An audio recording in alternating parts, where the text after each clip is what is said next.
कार्तिक आए दिन अपनी नौकरी छोड़कर घर में पड़ा रहता था क्योंकि वह बहुत आलसी था, जिसके चलते वो किसी भी नौकरी में एक हफ्ते से ज़्यादा रुक नहीं पाता था। सुबह के 9 बजे वो आराम से बैठा मोबाइल में गेम खेल रहा होता है। तभी पायल वहाँ आती है। क्या जी, आप इतने आराम से बैठे फोन में गेम खेल रहे हो? काम पर कौन जाएगा? मैं? तुम तो हमेशा काम काम काम। अरे तुम्हें काम के अलावा कुछ दिखता नहीं है क्या? आज तक ऐसा कोई दिन नहीं गया जब तुमने ये कहा हो, सुनिए जी, आप ना आज काम पे मत जाइए, आप बस आराम कीजिए, हम दोनों एक दूसरे के साथ बैठ के बातें करेंगे। बोला है कभी? ये तो जब कहूँ ना, जब आप मुझे घर में दिखाई ना दे, लेकिन जब आप आए दिन घर में ही दिखाई देते हो तो घर में रुकने वाली क्या ही बात बोलूं। अच्छा, तो तुम मुझे आलसी समझती हो? समझने की जरूरत ही नहीं है जी, आप आलसी हैं और इतने आलसी हैं, आपको अपनी कमजोर बीवी पर तरस भी नहीं आता है कि बेचारी इतनी कमजोर है कि मैं इससे ज्यादा काम न करवाऊं। ओह, क्या कहा तुमने? तुम कमजोर हो? अरे ओ, खाती मुझसे ज्यादा हो और ताकत इतनी है ना कि 4 पहलवान को पटक दोगी उठा के। यही बोलकर और समझकर आपने मुझे काम करने वाली मशीन समझ लिया है। अब ये सब छोड़िए और जल्दी से तैयार हो जाइए, आपके ऑफिस का टाइम हो रहा है। ऑफिस? कौन सा ऑफिस? मेरी छुट्टी है आज। इसका मतलब आपने फिर से नौकरी छोड़ दिया ना? हाँ, वो बॉस अच्छा नहीं था। जब देखो तो हमेशा कहता था ये काम करो वो काम करो, और सैलरी उतनी देता नहीं था जितना वो काम करवाता था, तो छोड़ दिया। क्या करूं मैं आपका? 1 महीने में ये आपकी 20वीं जॉब थी जो आपने छोड़ दी। अब मैं अपने पापा को क्या जवाब दूंगी? कितनी मुश्किल से मैंने उनसे कहकर आपकी जॉब लगवाई थी। यार मिल जाएगी नई जॉब, टेंशन किस बात की है? क्यों ले रही हो टेंशन? आप ना चुप ही रहिए और मुझसे बात मत करिए अब। पायल गुस्से में वहाँ से चली जाती है और अपने घर के कामों में लग जाती है। दिन बीतते हैं और बीतते दिनों के साथ पायल की सेविंग्स खत्म हो रही थी। आगे घर कैसे चलेगा, उसे इस बात की चिंता खाए जा रही थी। वहीं दूसरी तरफ कार्तिक पूरे दिन नौकरी देखने के बहाने अपने दोस्तों के साथ घूमता और रात में खाना पीना खाकर सो जाता। उसका ये आलसपन देखकर पायल का हमेशा खून जलता रहता था।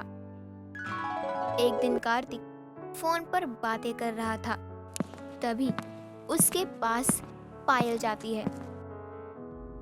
ये क्या किया तुमने? हाँ, तुम्हें पता है कितनी जरूरी बात कर रहा था मैं। तुम्हारा दिमाग क्या दिन पर दिन खराब होता जा रहा है? दिमाग मेरा नहीं, आपका खराब होता जा रहा है। इसलिए जिस उम्र में आपको घर चलाने की चिंता होनी चाहिए, उस उम्र में खा पीकर औरतों की तरह घर में पड़े रहते हो आप। अच्छा, मैं अगर 4 दिन घर में बैठ गया तो तुम मुझे खाने का ताना दे रही हो? एक बात भूल गई, बाकी दिनों में खाने का पैसा कौन लाके देता था? और अभी तक जो पैसा चल रहा है ना, वो मेरे है। मैंने आपको ये नहीं बोला है कि आप काम नहीं करते हो, लेकिन आप सच में आलसी हो। 4 दिन में ही थक जाते हो और अच्छी खासी नौकरी छोड़कर घर में बैठ जाते हो। अगर मैं आपकी जितनी पढ़ी लिखी होती ना, तो पता नहीं क्या ही करती। तुम तो ये बोलो ही मत, बिना दवाई के एक दिन खरी तो हो नहीं पाती तुम, और मुझे आलसी बता रही हो। फिर भी काम तो सारा मैं ही करती हूँ ना। आप तो मदद करने के लिए भी नहीं आते हो कि मेरी बीबी कमजोर है तो मैं इसका थोड़ा सा ध्यान ही रख लूं। मुझे पता है क्या लगता है कि मैं घर आके गलती करता हूँ। घर आते ही तुम्हारी ये कच कच कच कच शुरू हो जाती है। मजबूर आप ही करते हो। सारी सेविंग खत्म हो गई है और कुछ दिनों में आपने जॉब नहीं ढूंढी ना, तो शायद हमारे पास खाने के लिए भी कुछ ना बचे। तुम्हें उसकी जरूरत नहीं है, मैं सब देख लूंगा। तुम अपने काम से काम रखो। कार्तिक इतना कहकर वहाँ से चला जाता है। दिन गुजरते हैं, लेकिन कार्तिक के आलसपन में कोई सुधार नहीं आता, ना ही उसे अपने किसी जिम्मेदारी का एहसास होता है। लेकिन पायल अब उससे लड़ना छोड़ देती है और खुद ही अपने लायक काम ढूंढना शुरू कर देती है।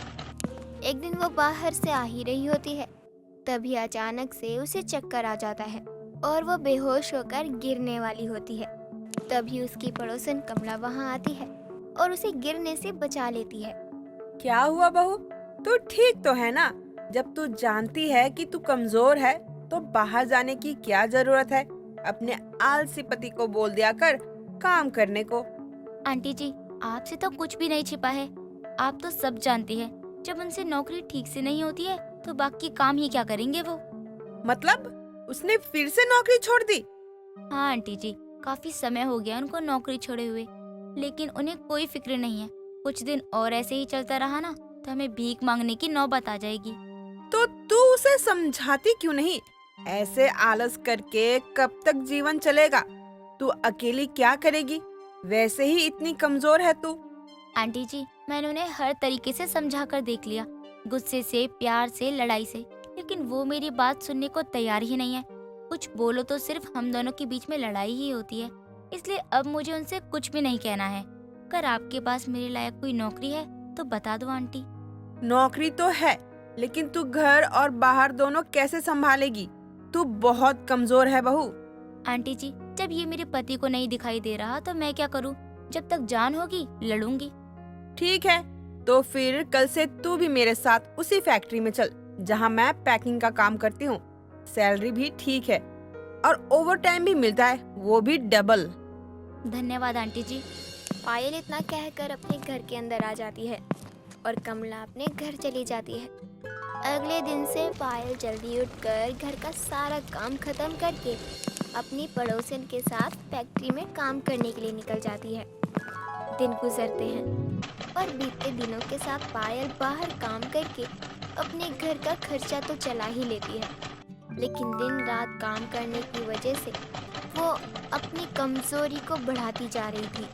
तभी एक दिन कार्तिक उसे बोलता है, आजकल तुम रहती कहाँ हो? दिखाई तो देती नहीं। चलिए, भगवान का शुक्र है आपने मुझसे ये बात पूछी तो सही। ये क्या बात हुई? अब पूछा है तो ताना मार रही हो, नहीं पूछता हूँ तो बोलती हो चिंता ही नहीं करते।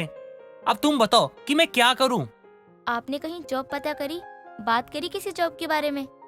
हाँ, उसी में लगा हूँ। एक दो लोगों से बात भी की है, जैसे ही कुछ होता है बताता हूँ। कोई भी इंसान इतना आलसी और लापरवाह कैसे हो सकता है? पूरे दिन सोते रहते हैं और बोल रहे हैं काम देखता हूँ। अब क्या सोचने लग गई? कहीं मन में गालियाँ तो नहीं दे रही मुझे? नहीं, मैं ऐसा कुछ भी नहीं कर रही हूँ। रसोई में आपके लिए खाना निकाल रखा है, खा लीजिए। मैं थोड़ा आराम कर लेती हूँ। तुम औरतों के पास काम ही क्या होता है सिवाय आराम करने के अलावा? घर का काम खत्म होते ही बिस्तर पे पड़ जाती हो और कहती हम बहुत काम करते हैं। पहले कपड़े धो जाके मेरे, और हाँ प्रेस भी कर देना, इंटरव्यू के लिए जाना पड़ सकता है। अपने पति की बात सुनकर पायल को बहुत गुस्सा आ जाता है और वो गुस्से में सारे कपड़े वॉशिंग मशीन की जगह हाथों से धुलने बैठ जाती है, जिसमें उसे बहुत समय लग जाता है। उसके बाद वो सारे कपड़े प्रेस करती है। सोते सोते उसे बहुत टाइम हो जाता है और सुबह उठकर फिर से घर के कामों में लग जाती है और थोड़ी देर बाद फिर कमला के साथ काम पर निकल जाती है। लगातार काम करने के चलते वो हद से ज़्यादा कमज़ोर हो जाती है और फैक्ट्री में पैकिंग की हुई चीज़ों का बॉक्स लेकर सीढ़ियों से उतर ही रही होती है कि तभी उसका पैर फिसल जाता है और सर पर गहरी चोट लग जाती है। कमला उसके पास भाग कर आती है। पायल, बहू आंखें खोल। हे भगवान, इसके सर से कितना खून निकल रहा है और आप लोग मेरी मदद कीजिए, इसे हॉस्पिटल लेके जाना है। कमला एम्बुलेंस को फोन करती है और पायल को हॉस्पिटल लेकर जाती है, जहां डॉक्टर ऑपरेशन के लिए बोलता है। कमला कार्तिक को लगातार कॉल करती है, लेकिन वो आराम से सो रहा होता है। कमला जैसे तैसे करके पेपर पूरा करके उसका ऑपरेशन शुरू करवाती है। थोड़ी देर बाद कार्तिक की आंख खुलती है। कमला की मिस कॉल देखकर उसे कॉल करता है। कमला उसको हॉस्पिटल बुलाती है। कार्तिक जल्दी से हॉस्पिटल पहुंच जाता है। दुनिया में बहुत आलसी देखे हैं, लेकिन तुम्हारी तरह आलसी कहीं नहीं देखा। तुम्हारी बीबी मर गई है या जिंदा है, तुम्हें उससे कोई फर्क नहीं पड़ता। आंटी हुआ क्या है? अरे मुझे तो बताओ आंटी, प्लीज बताओ ना। कमला कार्तिक को पायल के परेशान होने से लेकर उसकी फैक्ट्री में नौकरी करने तक की सारी सच्चाई बताती है, जिसे सुनकर कार्तिक को अपनी गलती का एहसास होता है और पायल के होश में आते ही वो उससे माफी मांगता है और अपनी सभी जिम्मेदारियों को पूरा करने का वादा भी करता है। साथ ही पायल का ख्याल रखना भी शुरू कर देता है।